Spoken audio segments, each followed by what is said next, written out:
अस्सलाम वालेकुम, आप देख रहे हैं रीजनल बुलेटिन। मैं हूं आपके साथ ज़ारा शफी। बुलेटिन के आगाज में सबसे पहले आपको बताएंगे इस्लामाबाद एयरपोर्ट की आउटसोर्सिंग के लिए दिए गए टेंडर में कंपनियों की आदम दिलचस्पी के बायस सिविल एविएशन अथॉरिटी ने टेंडर की तारीख में तौसी कर दी है।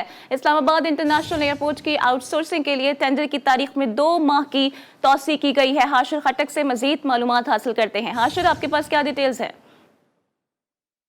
जी बिल्कुल, वफाकी हुकूमत की जानिब से इस्लामाबाद एयरपोर्ट की आउटसोर्सिंग में की जा रही है और इस हवाले से एक टेंडर जारी किया गया था 2 माह कबल। और ताहम जो कंपनियां हैं उनकी अदम दिलचस्पी के बायस जो है वो किसी कंपनी ने इस टेंडर में हिस्सा नहीं लिया अब तक, जिसके बाद वफाकी हुकूमत और सिविल एविएशन अथॉरिटी ने फैसला किया है कि इस आउटसोर्सिंग के टेंडर में 2 माह की तौसी की जाए। और अब जो है वो 15 मई 2024 तक जो है वो इस टेंडर में तौसी कर दी गई है। और इस्लामाबाद एयरपोर्ट को ठेके पर लेने के लिए जो है वो मुख्तलिफ कंपनियों, बैनुल-अक़वामी और मकामी कंपनियों से जो है वो टेंडर तलब किया गया है। सिविल एविएशन की जानिब से इस्लामाबाद, कराची और लाहौर के एयरपोर्ट को की आउटसोर्सिंग के जरिए अरबों रुपए फंड जो है वो इकट्ठा करने का इरादा है, लेकिन ताहम जो है वो इस्लामाबाद एयरपोर्ट की जो आउटसोर्सिंग है उसमें कंपनियों की अदम दिलचस्पी ने सूरत हाल को जो है वो गंभीर बना दिया है। जी हाशिर, बहुत शुक्रिया तमाम तर डिटेल्स के लिए। बलूचिस्तान काबीना 4 अप्रैल तक तश्कील पाने का इम्कान है। हुकूमत में शामिल इत्तेहादी जमातों के रहनुमा का इजलास 22 मार्च का तलब कर लिया गया है। इजलास में काबीना की तश्कील का फॉर्मूला तय हो जाएगा। इसी पर मजीद बात कर लेते हैं ब्यूरो चीफ कोयटा बुशरा कमर से। जी बुशरा, मजीद क्या डिटेल्स हैं?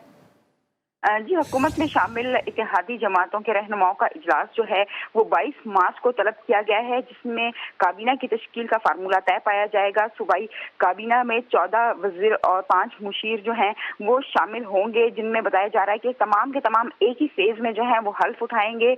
कोई भी मावन खसूसी या कोऑर्डिनेटर नहीं रखा जाएगा।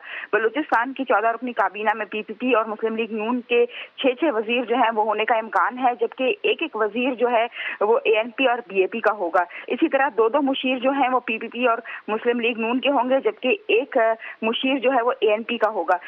जबकि सूरत हाल ये भी सामने आ रही है कि बताया जा रहा है कि इन जमातों में कहीं ना कहीं थोड़ी बहुत जो है वो चुपखलिश भी है मौजूद है, जिसे दूर करने के लिए मीटिंग्स रोजाना की बुनियाद पर की जा रही हैं। लेकिन 22 मार्च को होने वाला इजलास जो है तमाम इत्तेहादी जमातों का वो इंतहाई अहमियत का हामिल है, और उसमें ही जो है बलूचिस्तान में काबीना की तश्कील किस तरह से होगी ये फैसला तय पा जाएगा। जी बुशरा, बहुत शुक्रिया तमाम तर डिटेल्स के लिए।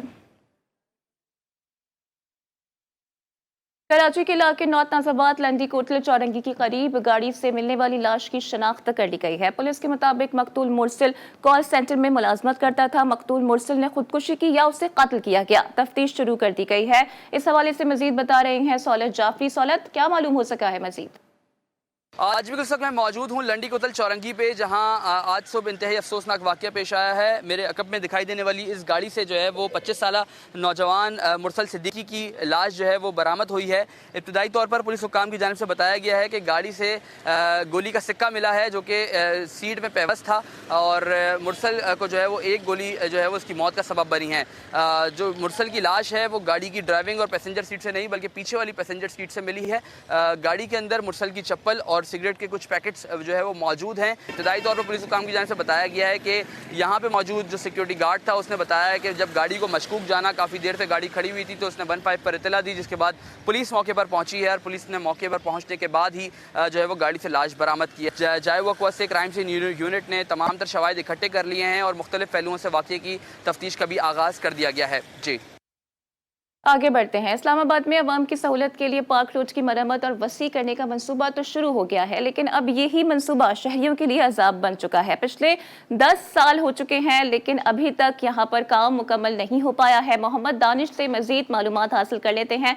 दानिश, क्या माजरा है और अब तक काम मुकम्मल आखिर क्यों नहीं हो पा रहा है? जी बिल्कुल, शहर इक़्तिदार की पार्क रोड पर मुरम्मत का काम सुस्त रवि का शिकार है। पिछले 10 महीनों से ये काम जारी है, लेकिन अभी तक मुकम्मल नहीं हो सका, जिसकी वजह से शहरियों की मुश्किलात में इजाफा हो गया है। शहरियों का यहाँ से गुजरना महाल हो गया है। घंटों घंटों यहाँ पर ट्रैफिक जो है वो जाम रहती है। हर तरफ मट्टी और धूल के बादल हैं। इस वक्त भी मेरे साथ एक शहरी मौजूद हैं, इनसे बात करते हैं। जी बताइएगा, किन मुश्किलात का आपको सामना है? ये जो इस रोड पर आप खड़े हैं, हम ये 3 महीनों से ये रोड का जो तकरीबन 500 मीटर का पैच है जो पिछले 3 महीनों में इनसे सिर्फ ये इन्होंने किया है। हालांकि इसके अभी कारपेट पड़ेगा, ये तकरीबन 2 महीने सिर्फ इस 500 मीटर के पैच पे लगेंगे।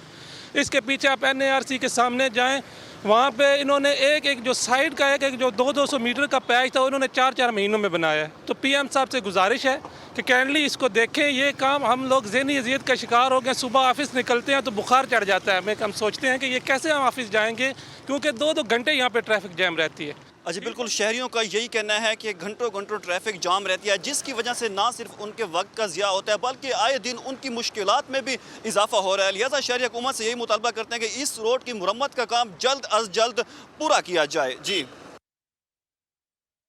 रमज़ान मुबारक के रोज़ेदार का हर लम्हा इबादत में गुजरता है। सर पर टोपी सजाए रखने को भी रोज़ेदार इबादत समझते हैं। चिश्तिया में टोपियाँ, तस्बीह और इतरियात की फ़रोख्त में भी इजाफा हो गया है। मज़ीद बता रहे हैं मलिक काशिफ। जी बिल्कुल, रमज़ानुल मुबारक के इस बाबरकत महीने में रोज़ेदारों का हर लम्हा जो है वो इबादत में गुजरता है। तो मैं इस वक्त एक दुकान पर मौजूद हूँ जहाँ पर इतर और तस्बीह और जाए नमाज और टोपियाँ वगैरह लोग ख़रीद रहे हैं। तो मेरे साथ इस वक्त हाफ़िज़ साहब मौजूदा, मस्जिद हम इनसे जानते हैं। ये टोपी, तस्बीह, इतर वगैरह हम लेने के लिए आए हैं और ये लेके जाएंगे इंशाल्लाह, अपने दोस्तों को भी देंगे और अपने बच्चों को भी देंगे। जी, जैसा कि आपने शहरी की बात सुनी तो मेरे साथ इस वक्त दुकानदार भी मौजूद है, मस्जिद हम इनसे जानते हैं। रमज़ानुल मुबारक का महीना जब से शुरू हुआ है तो हमारे पास काफ़ी मतलब तादाद से जो गहमा गहमी है, तो हमारे पास अतरियात, टोपी, तस्बीह, जाए नमाज, अहराम और हर चीज़ हो। मस्जिदों के लिए जो भी प्रिंट टोपी होती है ना, वो भी हमारे पास मौजूद होती है।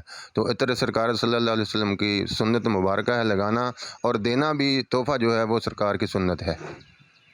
जी, जैसा कि आपने बात सुनी दुकानदार की, और इनका ये कहना था कि जो इतर है वो सुन्नत है, और जो दोस्त यहाँ पर आए हुए हैं उन्होंने इतर और तस्बीह और जाए नमाज और टोपी जो है वो अपने दोस्तों को गिफ्ट करने के लिए यहाँ पर लेने आए हैं।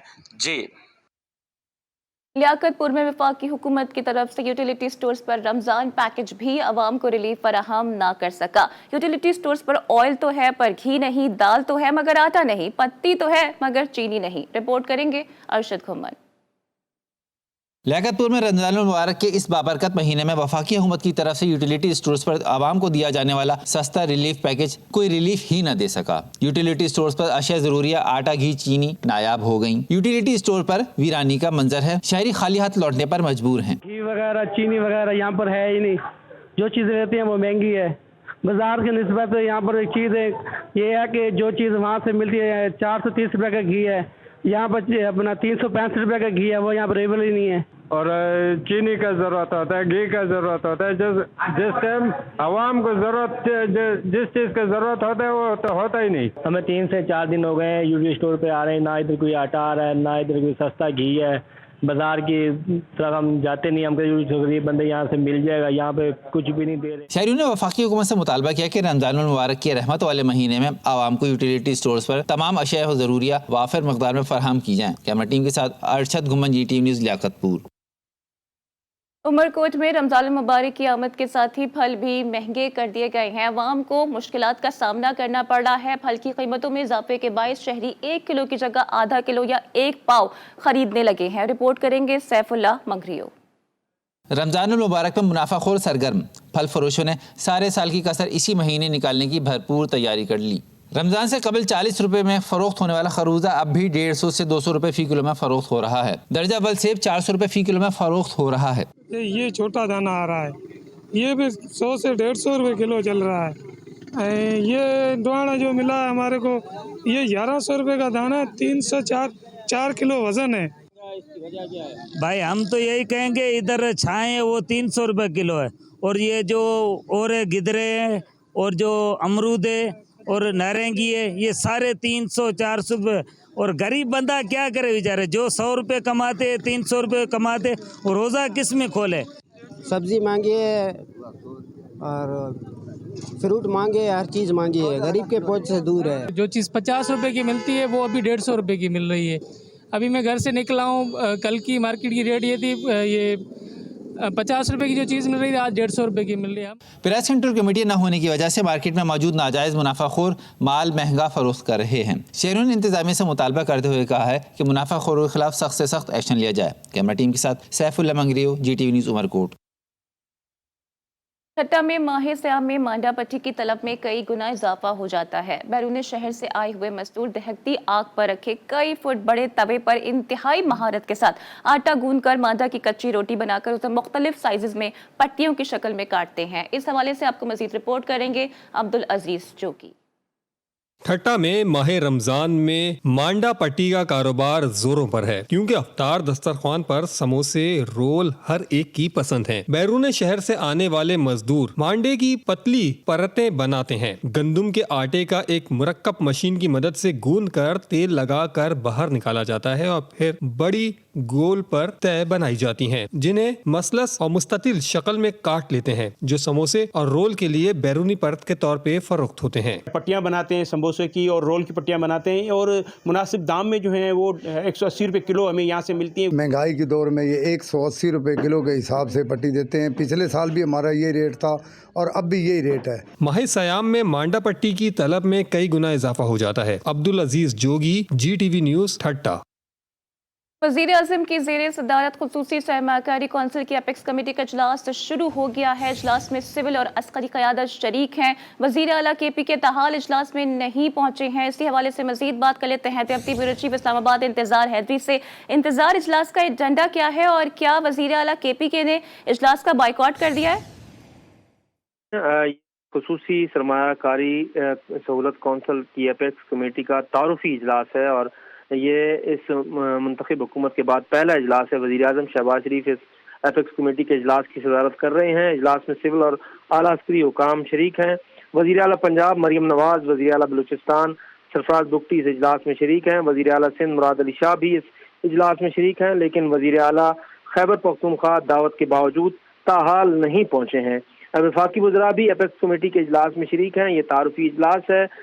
खुसूसी सरमायाकारी सहूलत कौंसिल की एपेक्स कमेटी के तारुफी इजलास में तमाम चीज़ें जो हैं वो बताई जाएंगी इन मेंबरान को और इन आला ज़िम्मेदारान को तमाम चीज़ों के हवाले से आगाह किया जाएगा। ये इंतहाई अहम तरीन कमेटी है, लेकिन इस कमेटी में ताहाल वज़ीर आला खैबर पख्तूनख्वा अली अमीन गंडापुर नहीं पहुंचे, हालांकि उन्हें इस अहम तरीन इजलास में शिरकत की बाज़ाब्ता तौर पर दावत भी दी गई थी। जी इंतजार, बहुत शुक्रिया तमाम डिटेल्स के लिए। रमज़ान मुबारक में इबादत का सिलसिला भी बढ़ जाता है। रोज़ेदार न सिर्फ कुरान करीम की तिलावत करते हैं बल्कि तोहफे के तौर पर भी इसे देते हैं। आमिर जैदी की रिपोर्ट मुलाहिजा कीजिए। रमजानुल मुबारक में इबादत का शौक भी बढ़ जाता है। इबादत के दौरान कुरान पाक की तिलावत भी की जाती है। यही वजह है कि इस माह मुकद्दस में मुसलमान कुरान पाक न सिर्फ अपने लिए लेते हैं बल्कि एक दूसरे को तोहफे के तौर पर भी देते हैं। रमजान मुबारक में कुरान पाक की तिलावत का सिलसिला भी बढ़ जाता है। यही वजह है कि कुरान पाक को सवाब की नियत से मसाजिद में भी रखवाया जाता है ताकि लोग इसे पढ़ें और सवाब इन्हें भी मिलता रहे। ये रमजान मुबारक की जैसे आमद होती है वैसे ही कुरान पाक की ख़रीद व फ़रोख्त में इजाफा हो जाता है, क्योंकि लोग कुरान पाक ख़रीद के दूसरों को तकसीम करते हैं, मस्जिद वगैरह में रखवाते हैं और अपने रिश्तेदारों को देते हैं ताकि इसको पढ़ें और उन्हों को सवाब मिले। जो है सवाब की नीयत से जो है मस्जिद में भी रखवाते हैं और इसका कुरान खानी वगैरह के लिए भी जो है सिफारे हम देते हैं, जैसे वो करवाते हैं। महंगाई में इजाफे के बाइस जहां दीगर अशिया की कीमतें बढ़ी हैं, वहीं पर कुरान पाक के हदिये में भी इजाफा हुआ है। कैमरामैन राइल शाह के साथ आमिर जैदी, GTV न्यूज़, हैदराबाद। और लांडी कॉटेज इंडस्ट्री के मुतासिरीन के 2300 प्लॉट्स के कब्जे का केस सिंध हाई कोर्ट में समाअत हुई तो सिंध हुकूमत की जानिब से मौक़िफ़ अपनाया गया है कि ऐसी किसी स्कीम का कोई इंदराज हमारे पास नहीं है। ज़मीन मुख्तलिफ लोगों को अलॉट की गई है। इसी हवाले से मजीद बात कर लेते हैं अपने नुमाइंदे अशरफ सोलंकी से। अशरफ, ये क्या माजरा है, मजीद क्या डिटेल्स हैं? जी बिल्कुल, सिंध हाई कोर्ट में लांडी कॉटेज इंडस्ट्री के मुतासरीन की जानब से 2300 प्लॉट के कब्जे के हवाले से दरख्वास्त दायर की है। दरख्वास्त में मौक़िफ़ अख्तियार किया है कि KMC ने इंडस्ट्रीज के लिए 1993 में 2300 से ज़ायद प्लॉट कॉटेज इंडस्ट्रीज के लिए लांडी में अलाट किए थे। जिस पर जो है मुख्तलिफ जो है लोगों ने कब्जा कर लिया है। 1993 से दरख्वास्त गुजारों को जमीन का कब्जा नहीं मिला है। मज़कूरा मकाम पर भैंसों के बाड़े बनाकर तजावजात कायम कर दी गई हैं, जबकि हुकूमत सिंध की जानिब से जवाब में कहा गया कि ये जमीन कभी किसी कॉटेज इंडस्ट्रीज के लिए अलाट नहीं की गई है। बोर्ड ऑफ रेवेन्यू की जानिब से भी यही कहा गया है कि जमीन मुख्तलिफ लोगों को अलाट की गई है। इस जमीन के तनाज़े से मुतालिक मुतअद्दिद सूट्स अदालत में दायर की गई। अदालत ने बोर्ड ऑफ रेवेन्यू के मेंबर को जो है 3 हफ्ते के लिए नोटिस जारी करते हुए जवाब तलब कर लिया है। जी मोहम्मद अशरफ, बहुत शुक्रिया डिटेल्स के लिए।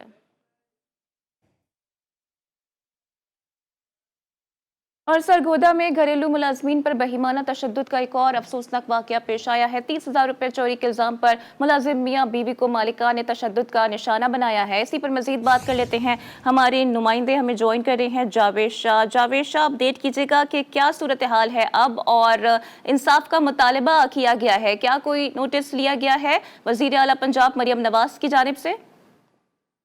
जी बिल्कुल, ये वाकया बुच्चा कलाम है। सफिया बीबी और इसके शोहर मोहम्मद अहमद 15 साल से साहिबान शहर में आसफ गोंदल नामी शख्स के यहाँ घरेलू मुलाजमा है। गुज़श्ता रोज मुलजम आसफ और इसके 3 बेटे वारिस जैन और उमर ने 30,000 चोरी का इल्जाम लगाकर घरेलू मुलाजम मियाँ बीबी पर तशद्दुद किया। मुलाजम 7 साल सफिया बीबी और 59 साल अहमद को हाथी, बैट और मुक्कों से तशद्दुद का निशाना बनाते रहे। तशद्दुद के बाद खातून के चेहरे बाजुओं पर निशानात हैं, खामद ने के दांत टूट गए हैं। पुलिस ने वाकया की इत्तला पर मुलजम के खिलाफ मुकदमा दर्ज कर लिया है। तशद्दुद का शिकार सफिया बीबी का कहना है कि हमें 2 माह की तनख्वाह नहीं दी और मांगने पर हम पर बदतरीन तशद्दुद किया गया। हमसे 14,000 भी छीन लिए गए हैं। सारी रात हमें मारते रहे हैं। मुतासरा मियाँ बीवी की वज़ीर आला पंजाब मरियम नवाज से इंसाफ का मुतालबा कर दिया है। पुलिस का कहना है कि ये मियाँ बीवी का मेडिकल 15 साल से घर में काम कर रहे हैं, हमने कोई चोरी नहीं की है। जावेद शाह अपडेट कर रहे थे, आपका बहुत शुक्रिया। आगे बढ़ते हुए आपको बताते हैं कि शिकारपुर में एम्बुलेंस पर डाकुओं की फायरिंग से ड्राइवर समेत जख्मी और मरीज दम तोड़ गया है। पुलिस के मुताबिक सखर शिकारपुर रोड पर कौमी शाहरा लखी गुलाम शाह के मकाम पर डाकुओं ने एम्बुलेंस पर फायरिंग कर दी है। इसी हवाले से मजीद बात कर लेते हैं अपने नुमाइंदे अब्दुल हकीम जतोई से। जी, मजीद अपडेट्स क्या है आपके पास?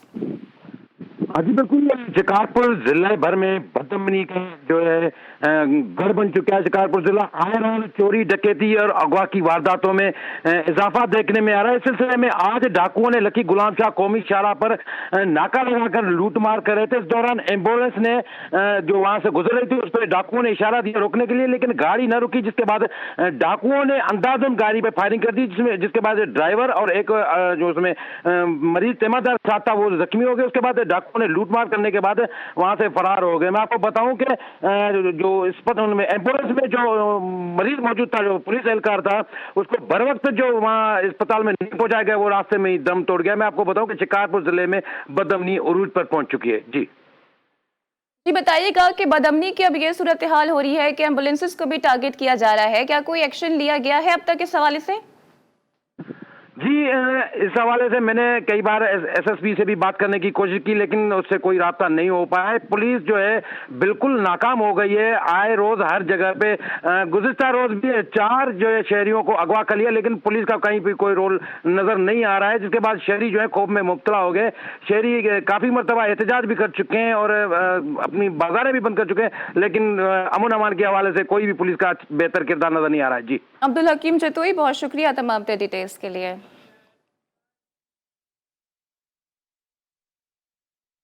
और मंडी बहाउद्दीन से जाली कार्बोनेटेड जूस की खेप पकड़ी गई है। फूड अथॉरिटी हुकाम के मुताबिक रमजान में जाली कार्बोनेटेड और मिलावटी जूस की तरसील नाकाम बना दी गई है। डीजी फूड अथॉरिटी की हिदायत पर फूड सेफ्टी टीमों ने मुंशी मोहल्ला में वाक़िए गोदाम पर छापा मारा, जिसके नतीजे में 10,700 लीटर मारूफ ब्रांड्स के जाली ड्रिंक्स बरामद कर लिए गए हैं। तर्जुमान के मुताबिक गैर मयारी कार्बोनेटेड ड्रिंक्स और जूस की जाली लेबल लगाकर फरोख्त के लिए रखा गया था।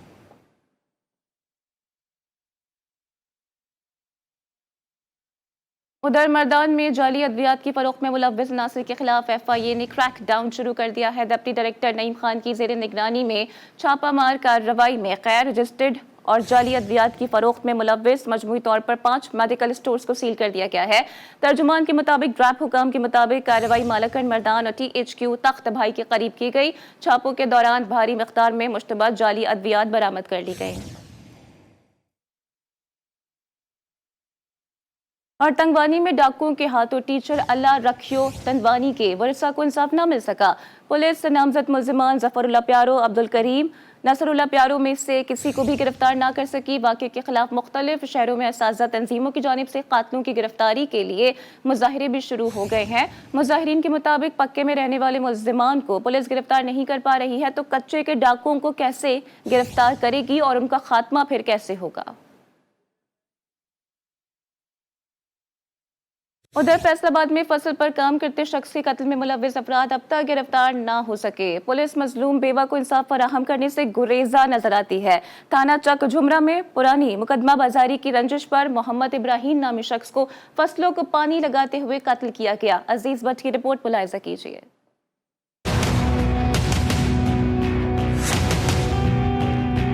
फैसलाबाद पुलिस अपने रिवायती ताखीरी हरबों में माहिर। थाना चक झुमरा में पुराने मुकदमेबाजी की रंजिश पर मोहम्मद इब्राहिम नामी शख्स को फसलों में पानी देते हुए कत्ल किया गया। पुलिस ने मुकदमा तो दर्ज कर लिया मगर साजबाज के बाद मुल्जिमान से मुबैना तौर पर भारी रिश्वत वसूल करके बेवा खातून को इंसाफ फराहम नहीं किया गया। जिन्होंने कत्ल किया नामजद बंदे ने वो जी। पुलिस ने सानू कोई भी ऐसा मतलब कि जगह तो असी नहीं जगह ऐसी नहीं जिते असी नहीं पहुँच सके है। मेरी दरखास्त आ मरियम नवाज साहबा को सानू इंसाफ दिलाया जाए। IG पंजाब को मेरी दरखास्त है कि सानू इंसाफ दिलाया जाए। कोई ईमानदार बंदा सारी तफ्तीश लगाया जाए जोड़ा कि मुलजम पकड़ के सजा दे।